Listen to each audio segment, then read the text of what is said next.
አብዛኛውን ጊዜ ሰዎች ሲጻጻፉ መልእክት ሲያስተላልፉ እናያለን እና ትርጉሙ የአማርኛ ፊደሎቹ ደግሞ የእንግሊዝኛ ሲሆኑ አይታችሁ ታውቁ ከሆነ ዛሬ በዛ መንገድ እንዴት መጻፍ እንደሚቻል እና እንዴት ማንበብ እንደሚቻል እናያለን። አማርኛን እንግሊዝኛን ከመሰረቱ ከፊደል ጀምራችሁ ከሀገር ውስጥም ሆነ ከሀገር ውጭ ናችሁ እጃችሁ ላይ በሚገኝ ስልክ ብቻ ማንበብና መጻፍ የምትፈልጉ ሰዎች መደወል ትችላላችሁ።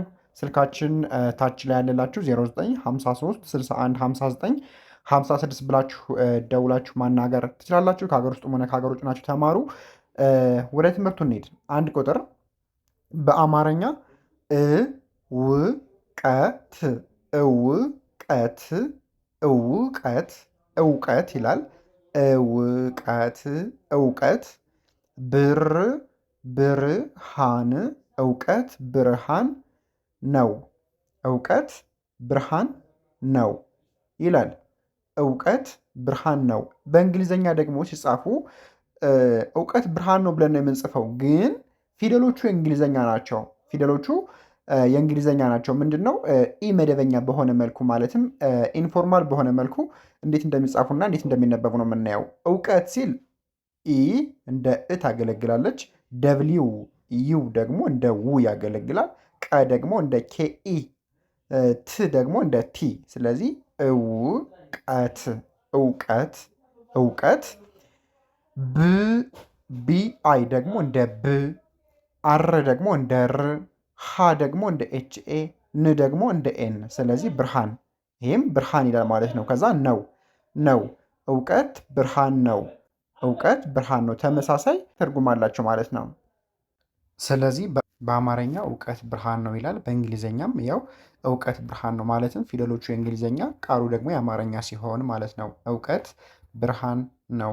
እንቀጥል። እዚህ ጋር እውቀት እውቀት ከብረት ከብረት ከብረት ይጠነክራል። እውቀት ከብረት ይጠነክራል። በእንግሊዝኛ ደግሞ ኢ የምታገለግለው እንደ እ ነው። ው ደግሞ ደብሊው ዩ ነው። ቀ ደግሞ ኬኢ ነው። ት ደግሞ ቲ ነች። ስለዚህ እውቀት እውቀት ይላል ማለት ነው። ከዛ ከብረት ከ የሚሆነው ኬኢ ነው። ብ ደግሞ ቢአይ፣ ረ ደግሞ አርኢ፣ ት ደግሞ ቲ ማለት ነው። ስለዚህ ከብረት ከብረት። ይጠነክራል ይጠነክራል ደግሞ ይህ ማለት ዋይ አይ ነው። ጠ ደግሞ ቲኢ ነው። ነ ደግሞ ኤንኢ ነው። ክ ደግሞ ኬአይ ነው። ራ አርኤ፣ ል ደግሞ ኤል ብቻ። ይጠነክራል። ስለዚህ እውቀት እውቀት ከብረት ከብረት ይጠነክራል ይጠነክራል። እውቀት ከብረት ይጠነክራል። እውቀት ከብረት ይጠነክራል። በጣም አሪፍ። እንቀጥል። ሶስተኛ ጥረት ጥረት ጥረት ውጤትን ውጤትን ጥረት ውጤትን ያመጣል ያመጣል። ጥረት ውጤትን ያመጣል። ጥረት ማለት ጥ እንደ ቲ አይ ነው። ረ ደግሞ አርኢ ነው። ት ደግሞ እንደ ቲ ነው። ጥረት ጥረት። ከዛ ውጤትን፣ ው ደግሞ ደብሊው ዩ ነው። ጤ ቲኢ፣ ት ደግሞ ቲ አይ ነው። ን ደግሞ ኤን ብቻ። ውጤትን ውጤትን ያመጣል። ያ ማለት ዋይ ኤ ነው። መ ደግሞ ኤምኢ ነው። ጣ ደግሞ ቲኤ ነው። ል ደግሞ ኤል ነው። ጥረት ጥረት ውጤትን ውጤትን ያመጣል ያመጣል። ጥረት ውጤትን ያመጣል። ጥረት ውጤትን ያመጣል ይላል ማለት ነው። ይህ እንደ ሳምፕል ነው ማለት እንደ መግቢያ ነው እንጂ በውስጥ ብትማሩ በደንብ ከመጀመሪያው ከፊደል ጀምረን በደንብ እናስተምራችኋለን። ምናልባት ከዚህ ላይ ያልደረሳችሁ ሰዎች ከመጀመሪያው መጀመር ትችላላችሁ። ከሀገር ውስጥም ሆነ ከሀገር ውጭ ሆናችሁ ስራችሁን ሰርታችሁ በረፍት ሰዓታችሁ የምትማሩበትን ሁኔታ ስላመቻቸነ ማታ የምትሰሩት ከሆነ ቀን ትማራላችሁ፣ ቀን የምትሰሩት ከሆነ ደግሞ ማታ ትማራላችሁ ማለት ነው። ብቻ እናንተ በፈለጋችሁ ሰዓት አማርኛን እንግሊዝኛን ከመሰረቱ መማር ትችላላችሁ ማለት ነው። ስለዚህ ጥረት ጥረት ውጤትን ውጤትን ያመጣል ያመጣል ይላል ማለት ነው። ስለዚህ ስልካችን እዚህ ጋር ነው 0953 61 59 56። ኢሞ፣ ዋትሳፕ፣ ቴሌግራም ላይ ምናልባት ከውጭም ያላችሁ ከሆናችሁ ኢሞ፣ ዋትሳፕ፣ ቴሌግራም ላይ ያናግሩን። ከሀገር ውስጥ ከሆናችሁ ደግሞ ቀጥታ በመደወል ሰዓታችሁን ይዛችሁ ትምህርታችሁን መጀመር ትችላላችሁ ማለት ነው። እንቀጥል። አራተኛ ዛሬ ዛሬ ዛሬ ዛሬ የተማረ ዛሬ የተማረ ነገ ነገ ላይ ዛሬ የተማረ ነገ ላይ ተስፋ አለው። ዛሬ የተማረ ነገ ላይ ተስፋ አለው። ዛሬ ለሚለው ዛ ማለት ዜድኤ ነው። ሬ ደግሞ አር አይ ኢ ነው። አር አይ ኢ ሬ ማለት ነው። ዛሬ ዛሬ የተማረ የማለት ዋይ ኢ ነው። ተ ማለት ቲኢ ነው።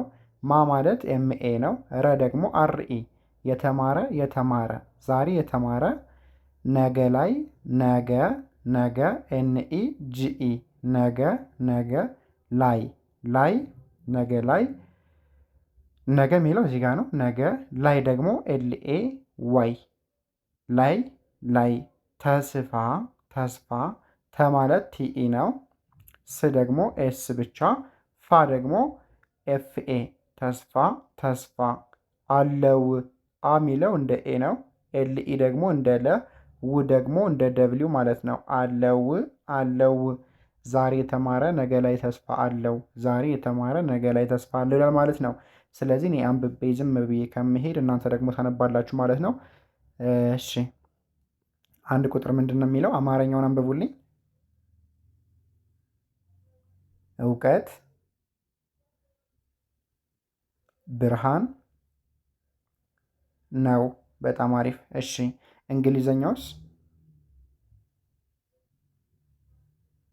እውቀት ብርሃን ነው። በጣም አሪፍ። ስለዚህ አማርኛውም እውቀት ብርሃን ነው፣ እንግሊዘኛውም እውቀት ብርሃን ነው ይላል ማለት ነው። ምክንያቱም ኢንፎርማል በሆነ መልኩ እንዴት መጻጻፍና ማውራት እንደምንችል ወይም መጻፍ እንደምንችል ነው የሚያሳየን። ቃላቶቹ የአማርኛ ናቸው፣ ግን ፊደሎቹ የእንግሊዘኛ የአማርኛ ቃል ሆኖ ፊደሎቹ ደግሞ በእንግሊዘኛ ሲጻፉ ማለት ነው። እሺ ቀጥሉ። አማርኛው ምንድን ነው የሚለው? እውቀት ከብረት ይጠነክራል። በጣም አሪፍ። እሺ እንግሊዘኛውስ? እውቀት ከብረት ይጠነክራል። በጣም አሪፍ፣ በጣም አሪፍ። ስለዚህ አማርኛውም እውቀት ከብረት ይጠነክራል፣ እንግሊዘኛውም እውቀት ከብረት ይጠነክራል ይላል ማለት ነው። ሶስተኛ አማርኛውን አንብቡልኝ። ጥረት ውጤትን ያመጣል። በጣም አሪፍ። እንግሊዘኛውስ? ጥረት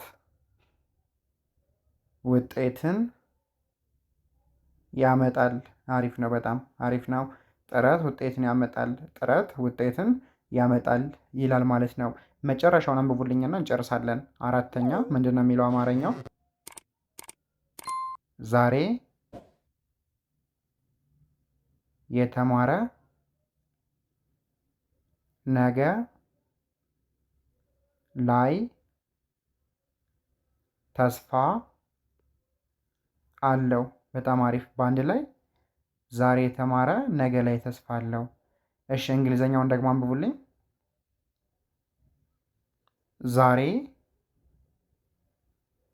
የተማረ ነገ ላይ ተስፋ አለው። በጣም አሪፍ። ስለዚህ ዛሬ አራት አረፍተ ነገሮችን አይተን በቀላሉ ማለት ነው በእንግሊዘኛ ደግሞ እንዴት እንደሚጻፉ ወይም በእንግሊዘኛ ሌተሮች እንዴት እንደሚጻፉ አይተናል። ከመጀመሪያው ጀምራችሁ መማር የምትፈልጉ ሰዎች እድሜ አይገድበውም። በየትኛውም የዓለማችን ክፍሎች ሆናችሁ እጃችሁ ላይ በሚገኝ ስልክ ብቻ ሌላ ተጨማሪ ማቴሪያል ወይም እቃ ሳያስፈልጋችሁ መማር ትችላላችሁ። አናግሩን፣ ደውሉልን፣ ውጤታማ ትሆናላችሁ። በሙሉ ታማኝነት እናስተምራችኋለን። አናግሩን ማለት ነው። በቀጣይ እስክንገናኝ ደግሞ ሰላማችሁ ይብዛልኝ።